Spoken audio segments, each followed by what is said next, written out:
We take you now to the 18th plenary of the Organization for Economic Cooperation and Development Forum on Tax Administration. Now, it heard that international tax collaboration is more critical than ever before, and this is largely due to the current geopolitical landscape. During the plenary, heads of tax administrations made a commitment to advance joint initiatives aimed at easing compliance pressures on taxpayers, as well as strengthening cross-border efforts to close the tax gap. For more on this, we're joined on the line by Jemaine Manikus, the CEO of Latita Africa. A very good afternoon to you. Good to have you with us on African Business. Welcome. Good afternoon, Tammy, and good afternoon to your viewers. So what are the global tax administration trends that were highlighted at the OECD Forum on Tax Administrations? What are they, those ones that are most relevant for South Africa's current tax landscape? I think the takeaway from what we've experienced from the OECD Forum that was hosted in Cape Town is that everything from administration is going to become more digital, real-time, and connected across the globe. Everything is moving to big data. So I think with everything that shifted with AI in particular, we're seeing that global players like the tax commissioner and the likes on the global scale is all looking at using AI as a tool to ensure that we are more compliant as a nation. And how does this impact the rest of the continent? I mean, you mentioned interconnectedness across the globe. How does it bode for interconnectedness throughout the African continent?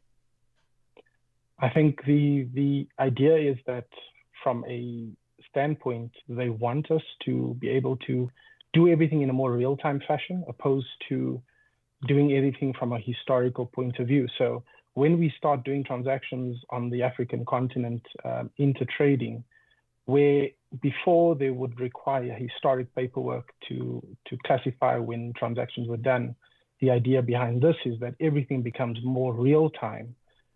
So when I'm doing a transaction between here and Mozambique authorities are already informed of that transaction, not waiting for you to let them know when that has happened. And how do we stand as far as infrastructure development is concerned? Is the technology at an advanced enough stage and accessible enough to all of the various stakeholders for this to become a possibility in the present? I think in truth, South Africa is one of the more advanced on the international spectrum, with our the likes of our e-filing systems and those type of things already being at a very advanced stage compared to all our competitors or our partners out there. So I think the biggest challenges that we would need to be considerate of is our legacy systems. That is still very much a concern. It's the amount of people that we still require that have a certain skill set to enable us to get through certain processes.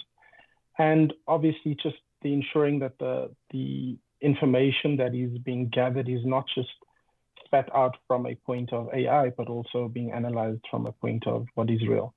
Let's focus a bit on the challenges that South Africa might be facing in integrating advanced digital tools into its compliance systems. So again, I think we as South Africa has been very advanced in how we've approached things. I reiterate the legacy systems of what we needed to consider changing, the likes of how we integrate between us and the rest of the world with the OECD, trying to put together systems that allows all that level of integration. Now, South Africa being on the benchmark of some of this advanced technology, I think we're still ahead of the pace. So we are to still allow the rest of the world to catch up, I guess. Now, how is the global expectation of enhanced tax transparency? I'm talking about the likes of automatic exchange of information and beneficial ownership disclosure. How is all of that affecting tax planning, specifically for South African multinationals? I think what's important from that perspective is that when South Africa came off the grey listing, it was part of the requirement that we would obviously ensure that beneficial ownership became clearer. So when multinationals came through, they would structure things very, very in a way that makes it tax savvy. But it's becoming increasingly difficult if that structure is not intended for proper purpose, which means is if corporate companies out there is not structuring it, if corporate companies out there is purely trying to structure things for the aid of avoiding tax, they face a challenging, daunting task because all this data is now going to be available with immediate effect to the authorities, which is going to make it more and more challenging to get through certain processes. You've highlighted the level of advancement of South Africa as far as a number of the instruments are concerned, but I wonder where the gaps are as far as South Africa's tax administration relative to OECD standards. I think, again, from that perspective, we've looked at the beneficial ownership of transparency. There's a new asset class of scope, which looks at pulling in things like your cryptocurrency as part of those assets. So when we look at the global trends and where we need to be, I think it will be a full rollout of evolution at global minimum tax systems moving towards real-time and event-based models, AI-driven compliance, deeper integrated tax, anti-money laundering and ESG agendas, pressures on domestic resource mobilization in low growth and high debt worlds. So at first, the global minimum tax will see evolution. South Africa has ready for as effective as incentives of investment story of our revenue.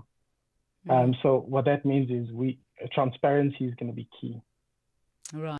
So what are the global trends that are currently emerging that South African policymakers ought to be anticipating in the coming years? I think further enhancement of transparency, I think that's going to be key. How you structure it is going to be important. Ensuring that you're not trying to evade money from the tax authorities, because the whole aim behind this agenda was to see how better they would be suited to be able to collect on that revenue that was due to them.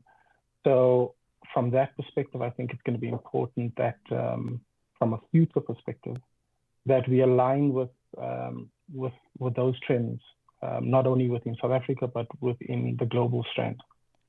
Jemaine Manikus, thank you so much for your insight this afternoon. Very much appreciated, sir. Thank you very much, Tommy. Thank you. That's Jemaine Manikus. He's the CEO of Latita Africa.